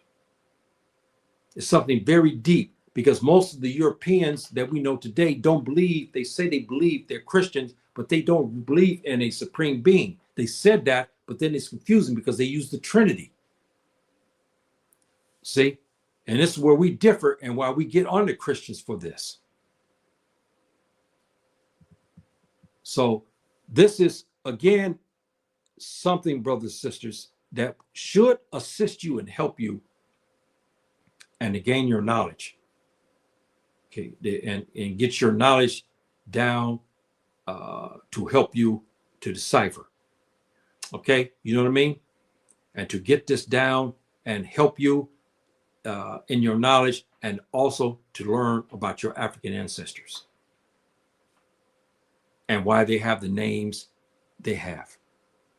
See, and again, these events, now you understand, because I'm concluding on that. They drew murals. They drew obelisks and monoliths to describe the events that happened to them and where they happened. Now you understand. For the last 2 episodes now here, I gave you what has transpired. See, and again, brothers and sisters, these things, you see how it had disaffected us. See, they were erected everywhere in Africa, erected in African thought as a sacred place and sites. They were denoting extraordinary cases and events, extra contacts, monuments erected to honor these angels who appeared, those who made contact with them, etc. The Europeans took all those things. They took them, or they destroyed them. But we know they took them. I showed you the boat that was taken, that they colonized Africa. They find these monoliths. They start to, as the Africans begin to translate for them, to tell them this is what happened here. They showed too much knowledge, too much. Something happened to them. They had contacts and they knew about things they didn't even know. So they destroyed it, or they took it. Then, of course, they taught us after that we were so dumb and ignorant and so forth. Now, you know, we got this out. And again, the selected groups, brothers and sisters, and there's hundreds upon hundreds of ethnic groups, maybe even thousands, all were influenced by the Sirius and their star systems, which are 3. There are 3 stars. All these groups, ranging from the Tuareg, the Amazigh in the north, all the way down to, I forgot the name of our sister. She described these people who were interviewed in South Africa, also have the same thing. See? And so we know them today in Islam as the mystics, But now you have this, and now my Fulani brothers and sisters, we weighed in on this as well. In Timbuktu, as our instructors talked about this, we know in the Fasina for 40 dialect, we know the mystic Sufianki, we know this is what we call this. We call these special people who have this deep knowledge in the Fulfilled language. So we have that. And boy, I tell you, and it's been, it just goes on and on. And brothers and sisters, I'm hoping this gets you motivated to learn about your ancestors and what happened to these monuments. They gave us the information and the proof that something happened to them that came from the heavens. That is so fascinating and stuff. Why did the Europeans take it? Why do Europeans stop us from going to Timbuktu? They won't let us go to the suppositories to see what our Fulani professors wrote about these issues. And some of our Songhai brothers also. And I think some of the others we have, I think Mandinka, I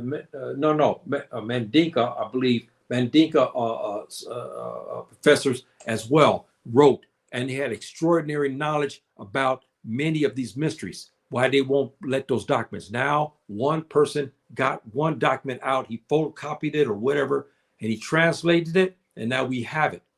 And I'll be talking about this great Fulani Sufi mystic, and so forth and so on, and about his works. And I've been reading it, and it's very fascinating. Again, and we're going through this, and I do have to get out of here. We have now the keys to help you for those who came late. You want to understand your African brothers and the ethnic groups of Africa, you start looking at the prefixes and the suffixes of their names. This will give you indication who they were and what they believed at one time when they left out of Kempt.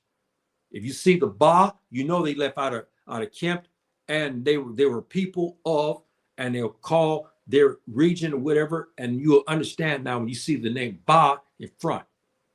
If you find Ka in the names of the people, Candace is a name famous, you know that. We know this Candace, and the Europeans took this name, but it originated out of Africa. It didn't originate in Europe, but the Europeans took it, stole it, and used it for their own. But you look at Zimbabwe, we know today, this is the ancient name. Look at the suffix at the end. It's not, this is the modern day Zimbabwe, that's what they call that. Ancient times, look at the Ba. These people here are from this region.